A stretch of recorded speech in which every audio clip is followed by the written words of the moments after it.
Hello শিক্ষার্থী বন্ধুরা, তোমরা কেমন আছো? আশা করছি সবাই ভালো আছো। আজকে আমরা পড়ব ইংলিশ গ্রামার। তো ইংলিশ গ্রামার আমরা এর আগে পড়েছি কি না, নাউন পড়েছি, টাইপস অফ নাউন পড়েছি। তো এখন আমরা কি দেখব, কিছু লেখা দেখব, যেগুলো আমরা কিছু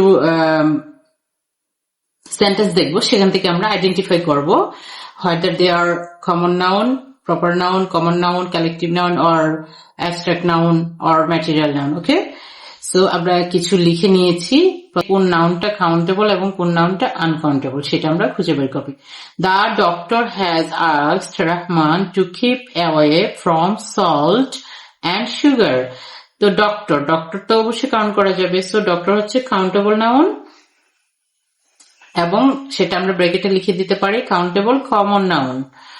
two keep away from salt, salt কি একটা ম্যাটেরিয়াল নাউন কিন্তু এটা আনকাউন্টেবল। সুগার একটা ম্যাটেরিয়াল নাউন, সেটাও uncountable. Bina loves to play basketball. Bina একটা মেয়ে, সো এটা প্রপার নাউনের countable noun.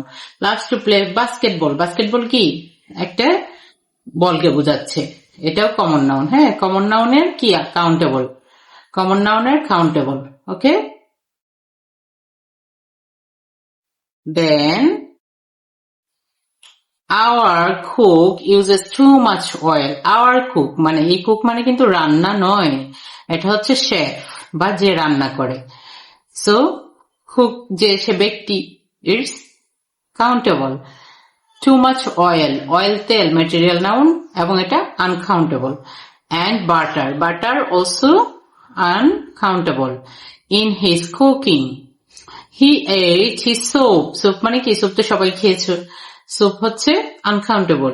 With a spoon কিন্তু চামিচ, সো এটা countable. Okay, the man spent all his money তো অবশ্যই কাউন্টেবল। On books বইও কাউন্টেবল।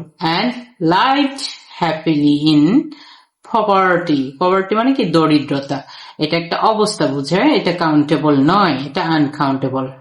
ওকে, সো তোমরা বুঝতেই পারছো বিভিন্ন ধরনের নাউন থাকবে, countable, uncountable, singular, plural, any types. হ্যাঁ, তোমরা সেটা দেখেই বুঝতে পেরে যাবে যদি তোমরা সেই ক্লাসিফিকেশন গুলা ভালো করে পড়ো। ওকে, John bought a new car and took us all for a ride. John bought মানে কিনেছে, সেটা টাকা দিয়ে কিনেছে, সো এটা নিউ কার কি countable. took us all for a ride কি চড়া, এটা তো verb. Okay, choose the correct forms of the words from the brackets মানে এখন কি করতে হবে, আমরা দেখব সেই ব্র্যাকেটের মধ্যে কিছু ওয়ার্ড দেওয়া থাকবে, সেটা সঠিকটা লিখতে হবে। দুইটা অপশন থাকবে, সেখানে কোনটা বসবে।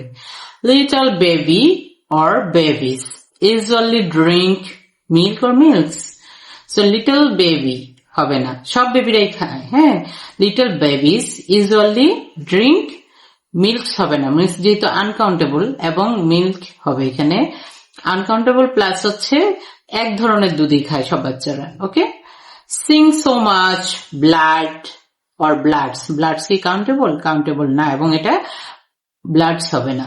সিং মানে দেখে, সো মাচ মানে পরিমাপ করা যায়, সো মাচ ব্লাড।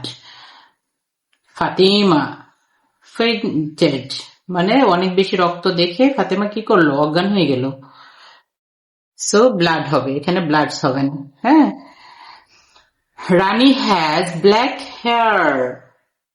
ওকে, হেয়ারস হবে না, হেয়ারস হচ্ছে কয়েকটা কাউন্টেবল হেয়ার হলে বলতে পারতাম যে it's hairs. Rani has black hair. She has many, তাহলে অনেকগুলো বুঝিয়েছে। শিপস, এখানে শিপ হবে না। I saw a big ship in the sea. Some বলেছে, সাম ওমেন হবে নাকি উইমেন হবে, এটা যেহেতু সাম বলেছে সো এটা প্লোরালটা হবে। হ্যাঁ, উইমেন কাম হেয়ার। ওকে,